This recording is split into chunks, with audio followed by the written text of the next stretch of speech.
Good afternoon, Miamians. I'm Molly Young from the Miami University Alumni Association, and today, as part of the Alumni Association's webinar series, we present the Ghent Altarpiece.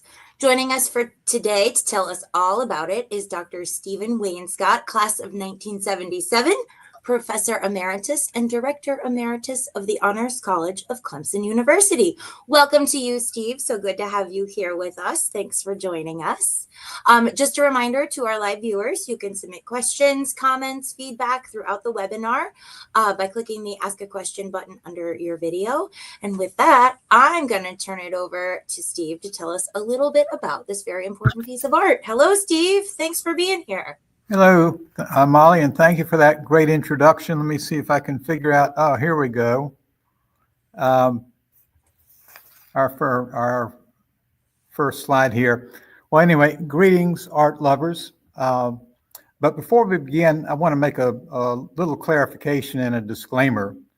On one of the registration pages, it said that session 2 next week is going to be on the art of Peter Paul Rubens. That's not the case. The sessions today and the one next week are both going to be on the Ghent Altarpiece. Also, a little bit of a disclaimer. I'm not an art historian. I'm certainly not an artist. My interest in the Ghent Altarpiece began 20 years ago when I first visited Belgium to develop a study abroad program. And it was during that visit that I went to Ghent to see the altarpiece, and it would be an understatement to say that I was awestruck. So upon returning to Clemson, I embarked on a program of personal study. I met with art historians, and I read, and I read, and I read some more. I audited an art history course, and on my many returns to Ghent, which numbered 15 in all, in addition to seeing the altarpiece yet again, I met with art historians there and even had conversations with the art conservator of the cathedral where the altarpiece is displayed. I got to the point that I taught classes on it for the students in my study abroad program. So while I'm not an expert on the subject, at least I consider myself to be an amateur one. Well, this webinar consists of 2 parts. Today, we'll learn what the Ghent Altarpiece is all about. In other words, the art itself. And in doing so, we'll go through the altarpiece panel by panel to understand their meaning. In the second part next week, we'll learn about some of the trials, tribulations, thefts, and other misdeeds that have befallen the altarpiece down through the ages. So here on our first slide, let's begin with a question. What are some of the most famous paintings of all time? And I'll present to you here a few possibilities. On the upper left, Raphael's School of Athens. We also see Leonardo's Mona Lisa, probably the most recognizable, most famous painting of all time. We'll see Rembrandt's Night Watch, Picasso's Three Musicians, Van Gogh's Starry Night, which happens to be a poster you'll find on probably 50% of college students' dorm room walls. And on the lower right, you'll see a painting of a lighthouse done by my 8-year-old grandson. Now, fame. What are the most famous paintings of all time? Fame is a function of recognition and familiarity. So we really need to rephrase the question. What are the most significant paintings of all time? And I'll present this one as Exhibit A. If a poll were taken of 100 art historians asking them to name what they think are the 10 most significant paintings, I have no doubt that the Ghent Altarpiece would be one of them. And why is that the case? Well, there are 3 reasons. First, the Ghent Altarpiece has been called the fulcrum or turning point between the Middle Ages and the Renaissance. Second, like Italy's Sistine Chapel or the U.S. Statue of Liberty, the Ghent Altarpiece is a symbol of national pride and identity. It sums up an entire culture and civilization. And third, and perhaps just as important as any, it introduced a new way of looking at the world. Now, when I say the Ghent Altarpiece, its formal name is the Adoration of the Mystic Lamb of God. More formally, it's called the Mystic Lamb, or to locals, simply the Lamb. Now, before we study the altarpiece, let's explore its place. Ghent, Belgium.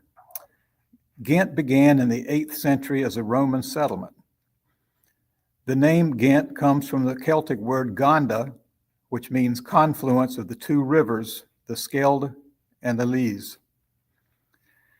Ghent came to prominence in the 12th century as an international hub of the cloth trade. And by the mid-14th century, it had become the second largest city in Europe and one of the richest due to the cloth and grain trades. Today, it's a commercial, cultural, and tourist center and a major inland port. It's also the third largest city in Belgium with a population of about 250,000. And the reason I show you this slide, this is probably the best place in Ghent to look around. This is on the Lys River, and you'll see here arrayed 6 centuries of architecture.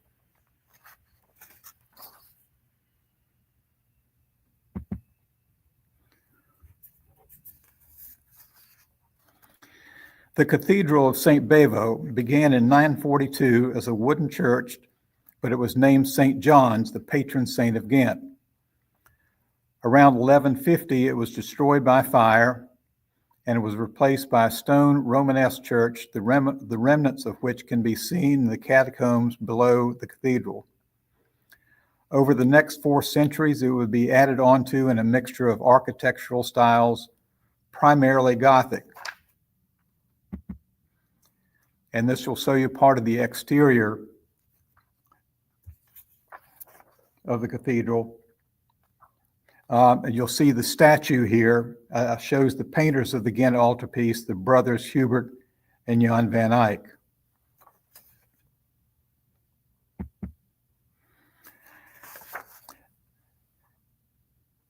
Now, I'd have to say that compared to many great cathedrals of Europe, the exterior of St. Bavo is not especially impressive.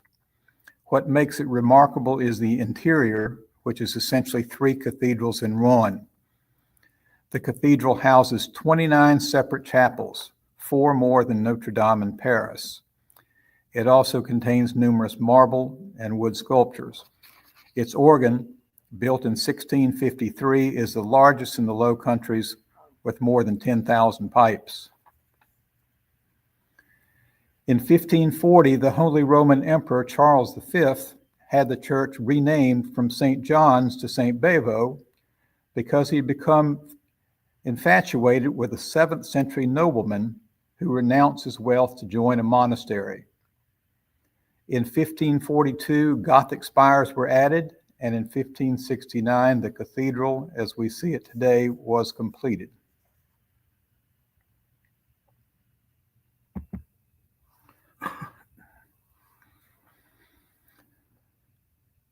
So who was Jan van Eyck? This is widely assumed to be a self-portrait of him. Little is known about Jan van Eyck's early life, but in addition to being an artist, he was a personal assistant to Count Philip the Good.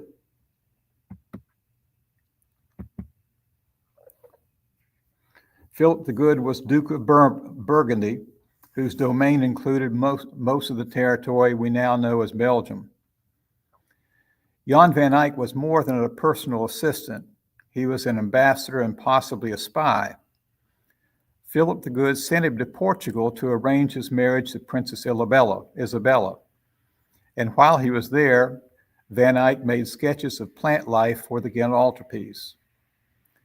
Following his service to Philip and completion of the altarpiece, he returned to his hometown of Bruges, where he specialized in painting portraits for wealthy aristocrats.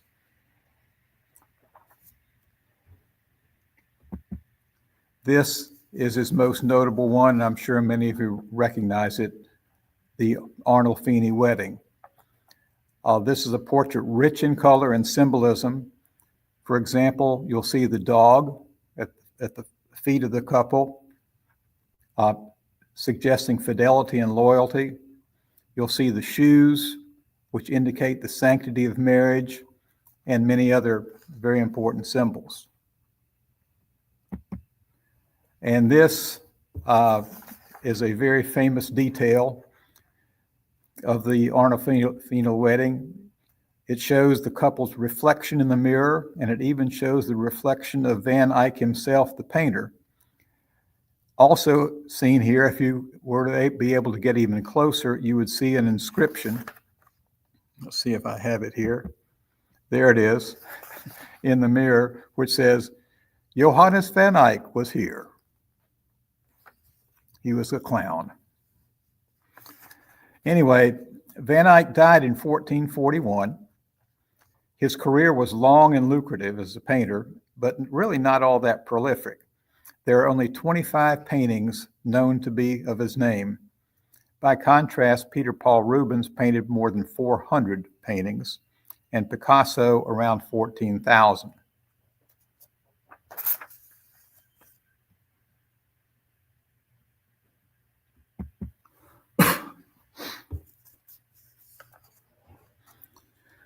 The Ghent Altarpiece was begun in 1417 and was completed in 1432. In 1823, almost 400 years after it was finished, the panels were removed for cleaning. Behind one of the panels was found an inscription on a strip of silver, and it read this: "The painter Hubert van Eyck, whom none greater has been found, began this work, and Johannes, second in art, completed it, with this verse, the 6th of May, 1432. Well, needless to say, this shocked the art world, because for about 400 years, it had been simply assumed that the Ghent Altarpiece was the work of Jan van Eyck alone. So who was this Hubert person? The art historian Noah Charney says this: imagine if a note had been found on Leonardo da Vinci's Last Supper stating it was begun by a guy named Larry. Had an unknown genius suddenly been discovered, or was it a hoax? This is one of the greatest mysteries in the history of art. Who painted what, Hubert or Jan?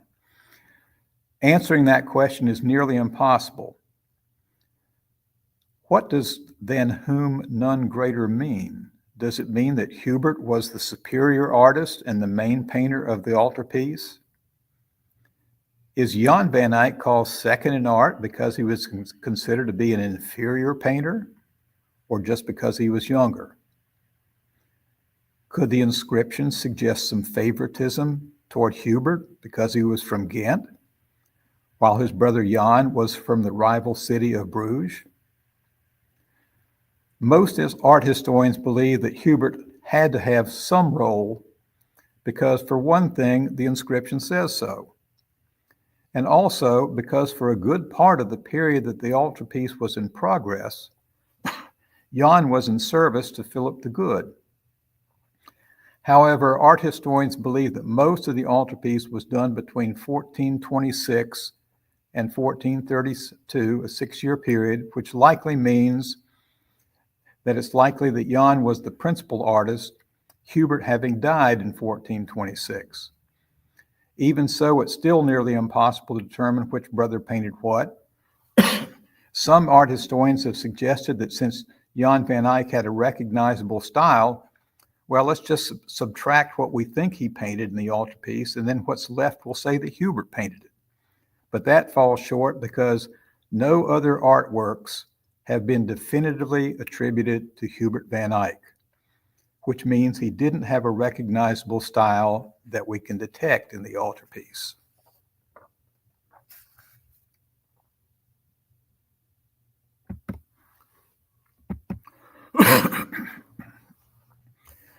Now let's take a look at some distinctive features of the Ghent Altarpiece. First, size and style. I can tell you, having spent some time at Miami in Southwest Ohio, there are barn doors in the area that are smaller than this. It's 16 feet by 12 feet. It weighs more than 2 tons. It is so large that the original chapel that housed it was too small to contain it. It's not a single painting. It's not a diptych. A diptych is a painting of 2 panels. It's not a triptych of 3 panels. It is a polyptych, meaning many panels, 24 to be exact, 24 hinged panels, all of oak. And dendrologists have determined that all of these panels, these oak panels, came from the same oak tree, which means it was a very large tree. Second, the Ghent Altarpiece is iconographically comprehensive, meaning that the basic tenets of Christianity are brought together. Much prior religious art tended to tell a single story or depict a single scene. For example, Adam and Eve, or the crucifixion, Daniel in the lion's den, and so forth. But with the Ghent Altarpiece, you get Christianity A to Z. Third, you'll see a vast array of symbols, allegorical messages, and even inside jokes. Inside jokes which you could get if and only if you were theologically trained. For example, you'll see in the Ghent Altarpiece depictions of parrots. Why parrots? The answer many art historians say is because that if a parrot can be taught to say the Ave Maria, it should be possible to believe in a pregnant virgin. Fourth, in the Ghent Altarpiece, you'll see masses of people. In fact, there are more than 200 separate human figures. You'll see saints, popes, apostles, hermits, soldiers, musicians, horsemen. Why so many figures? Well, one answer to that is that the altarpiece was a commission work. And during that time, such commission works often had a contract stipulating bonuses based upon the number of human figures painted. The better answer comes from the book of Revelation, which states, "Behold, a great multitude which no one was able to number, out of every nation and all tribes and peoples and tongues are standing before the throne and before the Lamb."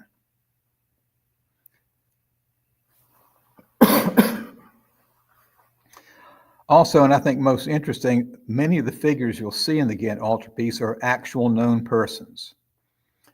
They're not identifiable by their faces, and they don't have name tags on them saying, "Hello, my name is Steve Wainscott," but they're recognizable by their attributes.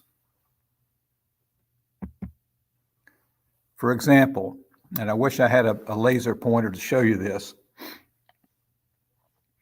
In this slide here, on the right, the bald-headed figure, we know to be St. Stephen. Why do we know this is St. Stephen? Because you'll see him here holding the stones that were used to martyr him. And behind him, a little bit to the right on the screen here, you'll see St. Levinus. He's holding his tongue cut out for speaking against paganism.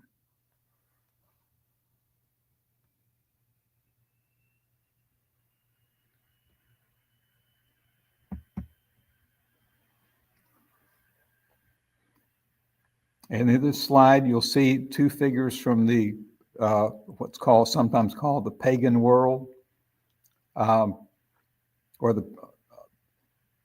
you'll see the Latin poet Virgil on the left with the beard, and to his left, wearing the crown, is the Holy Roman Emperor Charlemagne.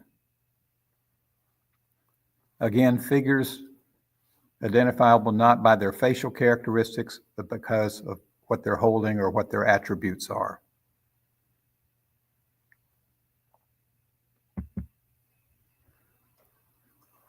Again, the art historian Noah Charney on the main significance of the Ghent Altarpiece.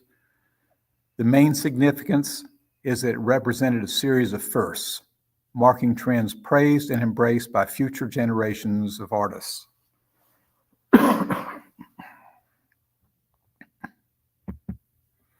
Let's take a look at some firsts. First, realism in detail. You'll see some unbelievable details throughout the altarpiece, and a little bit later I'll show you some of them. You'll see warts on a face, jewels in a crown, a worm-eaten apple, hairs in a horse's mane, the readable print of a book, if you know Latin. Now, it's important to know that Van Eyck was not the only painter of his time capable of such realism. But it's one thing to be capable of painting a pearl in photographic detail. It's another to will yourself to do it thousands of times. I've often thought about what it'd be like when Van Eyck would come home to his wife and his wife would say, "Well, what did you do today?" And he said, "Oh, just some more pearls. I'm getting tired of painting pearls." Well, how was such realism and detail possible? You need to know that up until this time, the primary medium of most paintings of the Middle Ages was tempera, which was a quick-drying mixture of egg yolk and dry pigments that produced a flat, dull, two-dimensional look. Van Eyck painted in oils. Some people say he was the first to do so. That is not true, but he was the first to master this new medium. The advantages of oil painting were numerous. First was suppleness. Van Eyck could paint some objects that's been determined with the brush of a single bristle. Oil also produces translucence, which means that with oils you can paint in layers, with each layer adding depth to create a three-dimensional look. And also with oils you have vibrant and much more realistic color.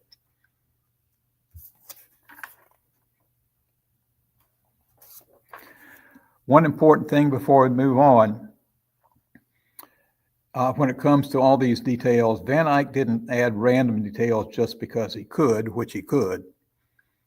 Every detail had to have significance and religious meaning.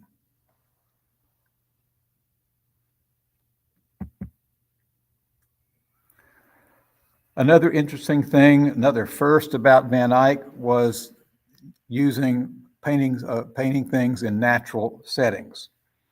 In the altarpiece, you can find more than 40 plant species. You'll find peaches, roses, ferns, different kinds of grasses.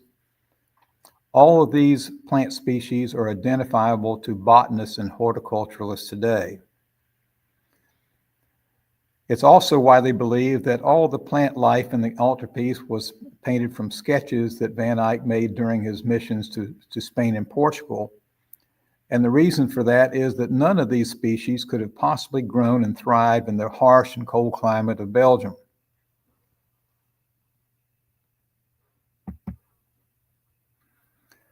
We'll also see in the Ghent Altarpiece religious themes, but they're put in secular settings. For example, this one, and we'll go into some more detail about this later. This is the Annunciation scene. And note that it doesn't take place in a church, a chapel, or other religious setting. It takes place in a private home. And you can look out the window here, and I wish I had a bigger detail here, but on the right, you can actually see a woman leaning out the window yelling to some person in the street.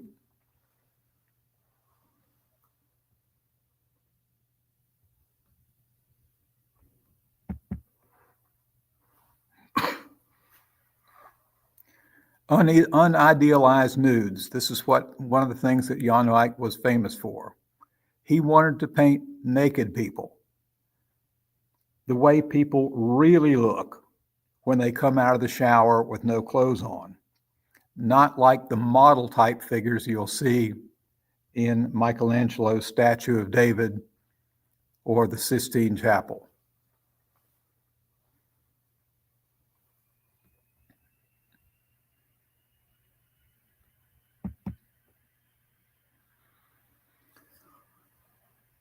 To kind of sum it up, one of the things that I find most interesting about Van Eyck is that it's said that he was unschooled. And by that, I mean that he had no mentor. He was an artistic disciple of no one. He was not even a member of an artist guild, which at the time was almost required for anybody to be certified as an artist. Art historians can point to no previous painters whose techniques he emulated. So as Noah Charney says here, with Van Eyck, an entirely new, different way of depicting the world exploded out of thin air. A blossoming tree with no evident roots linking it to past masters. So to sum up, for centuries before Van Eyck, much religious art looked like this. Giotto's Last Supper of 1306.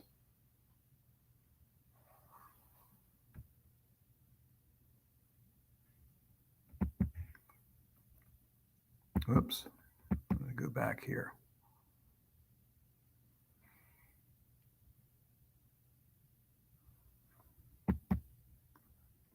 I skipped a slide. You see that in both of these, the flat, two-dimensional look. Color, yes, but no depth of field.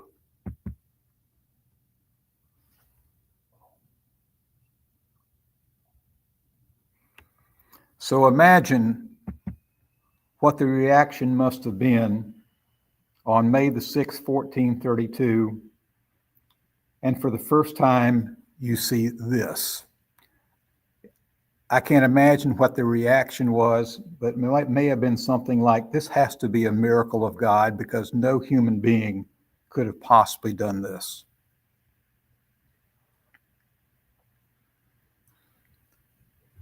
Okay, now Molly, if you'll show me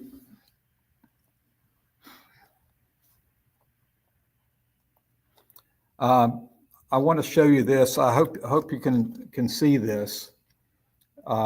When I do this to people in person, this is the side of the Ghent Altarpiece that's known as the closed side that depicts the Annunciation. Okay, and it used to be that when you went to the cathedral on weekdays, this would be all that you would see. And essentially it folds out this way. So this is what's called the open side, depicting the redemption.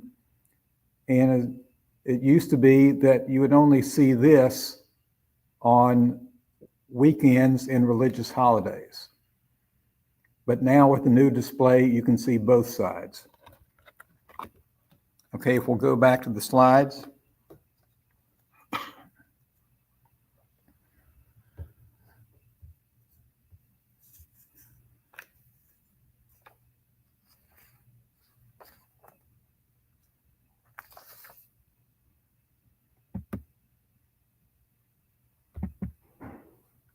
All right, this is the closed slide or themes from the Annunciation.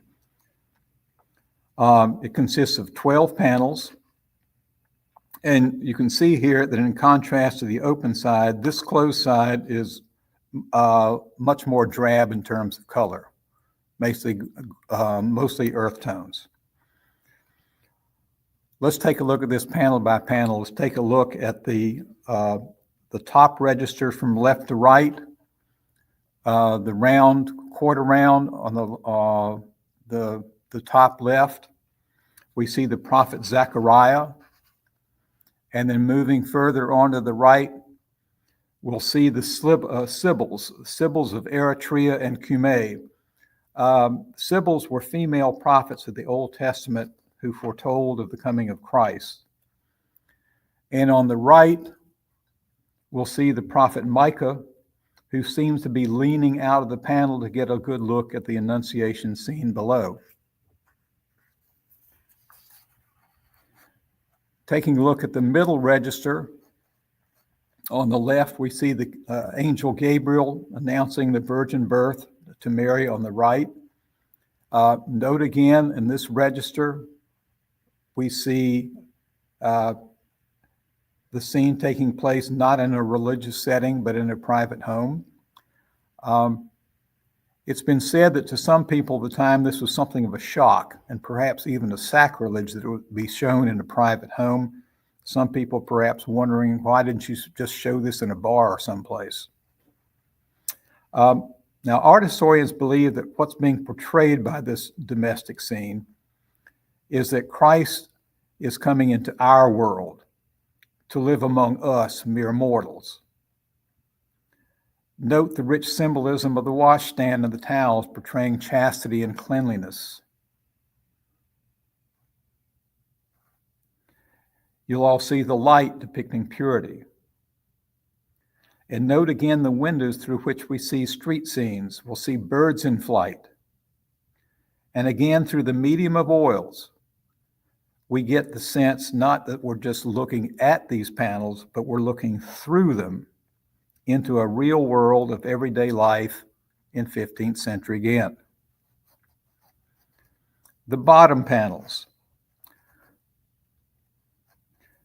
the two in the middle, no, these are not sculptures. They're painted in a technique called grisaille so as to resemble sculptures. On the left, the figure in grisaille is John the Baptist, who is also the patron saint of Ghent. He's holding a lamb. In the Ghent Altarpiece, John the Baptist appears twice. And we know that these panels are John the Baptist because he always points toward Christ or to the symbol of Christ, which is the lamb. Next to him, on our right, is John the Evangelist, author of the book of Revelation. He's shown here holding a cup of writhing snakes, which is a symbolism of comfort to believers in Christ that they're protected from mortal danger. On the bottom left, and far right, we see two secular figures. The person in the red robe on the left is Jos Veit. His wife, Elizabeth Borluut, is on the right. Jos Veit was a wealthy banker, a nobleman, and one-time mayor of Ghent. Borluut was from a wealthy family of merchants. This is the couple that commissioned the Ghent Altarpiece and paid for the chapel construction where it resides.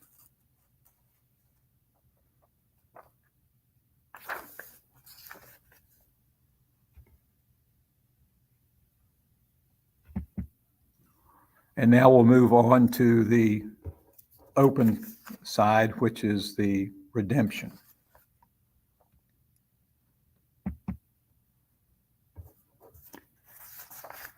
And again, note the glorious color compared to the closed side.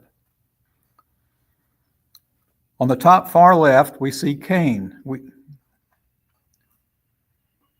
You see the quarter round at the top of the far left is Adam, but above him is Cain. And all the way to the far right above Eve is Abel, the shepherd. And we'll also see on the far right the slaying of Cain, of Abel by Cain. Going to the top register on the left and on the right, we see Adam and Eve. And again, notice that these are unidealized nudes. Something that some art historians have pointed out, note that Adam's foot, it's almost as if he's walking out of the panel into our world, as if to say, my sin is your sin, the sin of the world. On the top inner left, next to Adam, you'll find the singing angels. And on the right, to the left of Eve, you'll find the musician angels. And I'll show you a detail of this a little bit later. But one of the things I find so fascinating about this is you can tell who the sopranos are in the singing angels. They're the ones that are really straining to reach those high notes. In this panel, and also in the musician angels, one thing to note is that the individual faces appear indistinct, expressionless, and even asexual. Going back to the top register, the third panel from the left, you'll see Mary. Her deep blue gown is painted in oil mixed with finely minced ground lapis lazuli, which is a semi-precious stone likely coming from Afghanistan. Lapis lazuli is very expensive, which tells you something about the wealth, not only of Van Eyck, but of the Ghent Altarpiece's donors, the church, and Ghent in general. Back during that time, not every Tom, Dick, and Harry painter had access to lapis lazuli. You'll see the flowers in Mary's crown, roses symbolizing Christ's blood, the white lilies representing Mary's purity.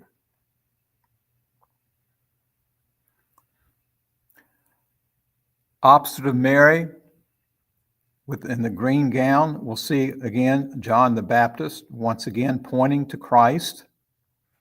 His green cape showing that he's of this world. The inscription on the back of John's throne explains his favored status among the saints. Excuse me. It reads, "This is John, greater than man, equal of angels, witness of the Lord."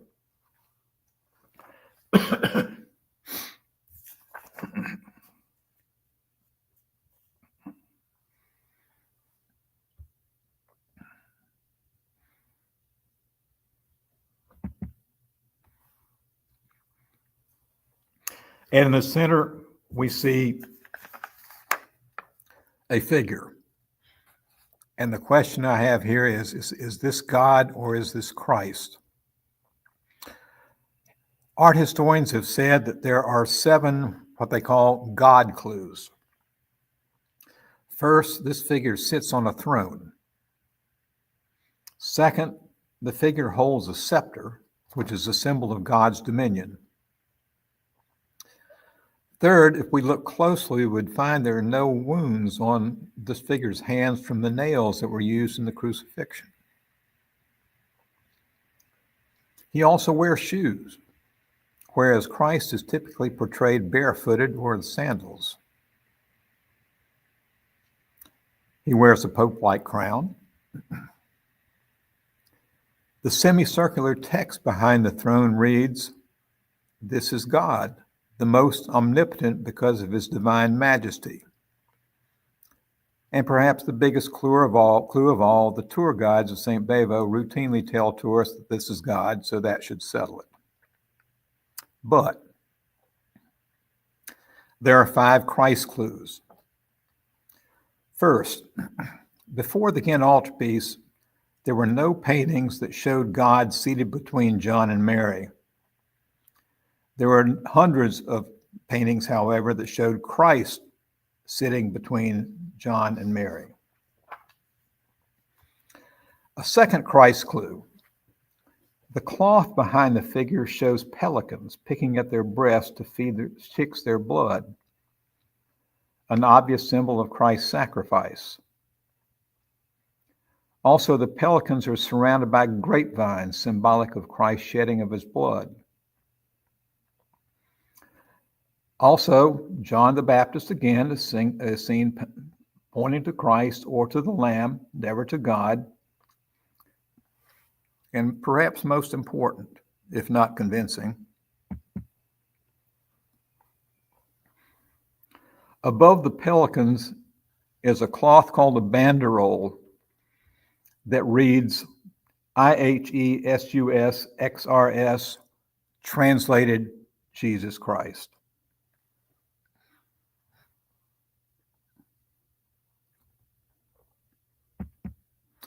Okay, back to the open side. On the bottom left, we'll see panels. The first one, the just judges, also known as the righteous judges. And to its right, the knights of Christ.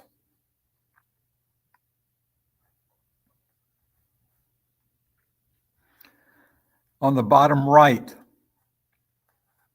the inward panel shows the holy hermits emerging from their caves. And to the far right, in the red cape, we'll see the pilgrims being led by St. Christopher. Note that Christopher is larger than the other figures in the panel, because in the Bible, Christopher is said to have been a giant.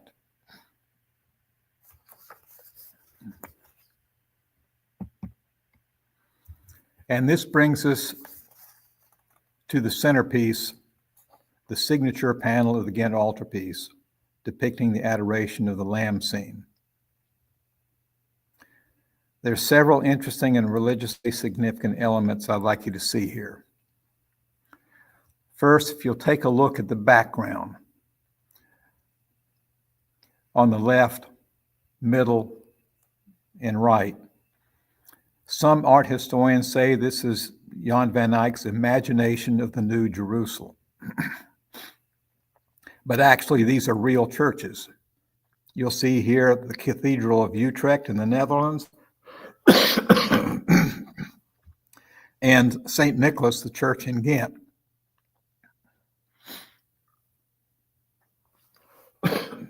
Note the lamb. Even though blood is gushing from its breast, the lamb stands erect and strong, as if to say, Christ lives. And some have wondered, does this lamb have a double meaning? The lamb is a symbol of Christ, but also of Ghent's cloth trade. The eternal fountain.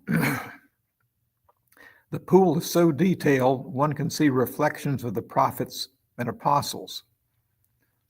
The inscription reads, "This is the source of life, welling from the throne of God and of the Lamb."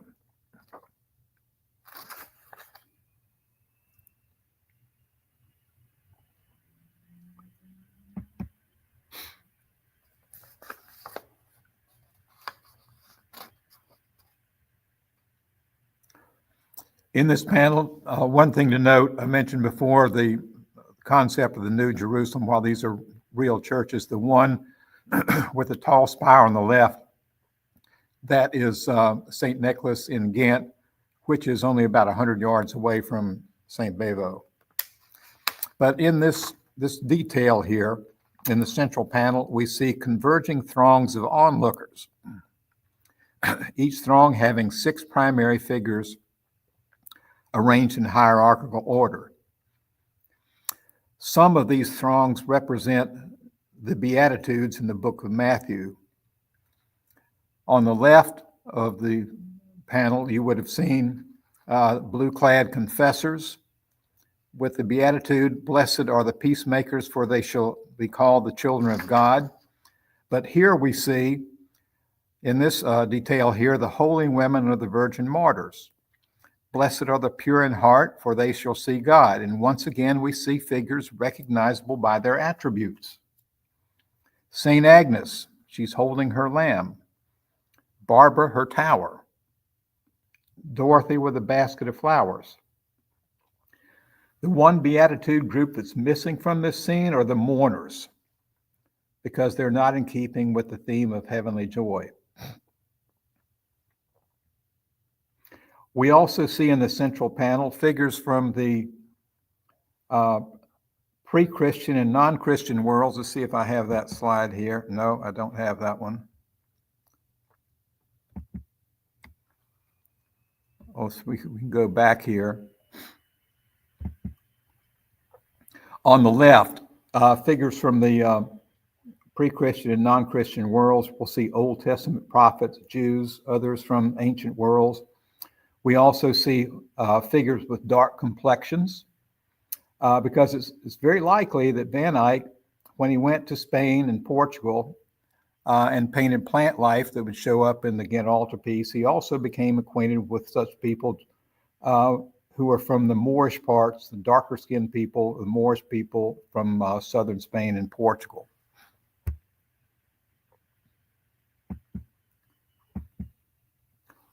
And now I'd like to show you a few close-up details.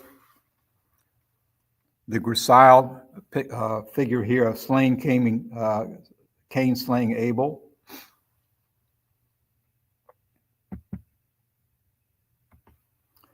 This is one of my favorites.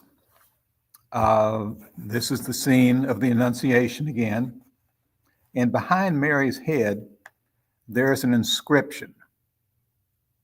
I'm sure you can't read it, but you can see the inscription there. And it says, "Behold the handmaiden of the Lord." And what's so funny about this, it's written backwards and upside down so that the holy dove hovering overhead can read it, which shows you once again that Van Eyck could be a smart aleck.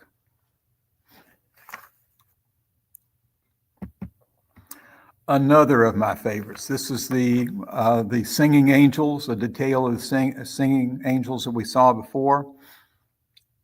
I want you to note the sapphire in the necklace of the lead singer and the detail of the sapphire on the right showing the reflection of the chapel window.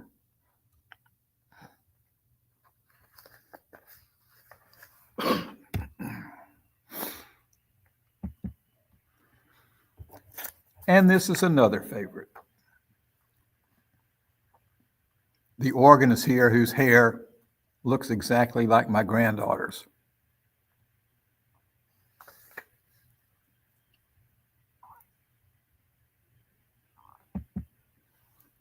And infinite detail here, jewels in the crown of God or Christ. Well, this concludes our survey of the panels of the altarpiece. Next week, which I'm looking forward to, we'll learn the story of what I call the Mystic Lamb's Rocky Road. Thank you for participating. Well, thank you, Steve. That was really, really interesting. I mean, there's a lot of facets to that one piece. There's a lot of questions that could be asked. I've got a couple questions for you, and you may plan to cover them in the next installment of this, which is on the 17th, if I'm not mistaken. 16th. 16th. Let's see. 16th. You're Yeah. right. It is the 16th. My apologies. I even have a banner here that says that. I'll pop that up. I have a couple questions that came in live. You can choose to answer them. And if you plan to cover them the next time, maybe you can just give us like an abbreviated version of the answer. But Denise asks, are there layers of egg tempera under any of the oil paint glazes? I don't know if that's something. No, my understanding is that all the paint in the altarpiece is oil. There's no egg tempera base. Okay, all oil, exclusively oil. Fantastic.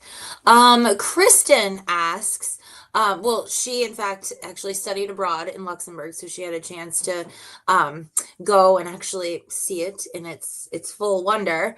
But can you speak to the restoration and what happened to it during the World Wars 1 and 2?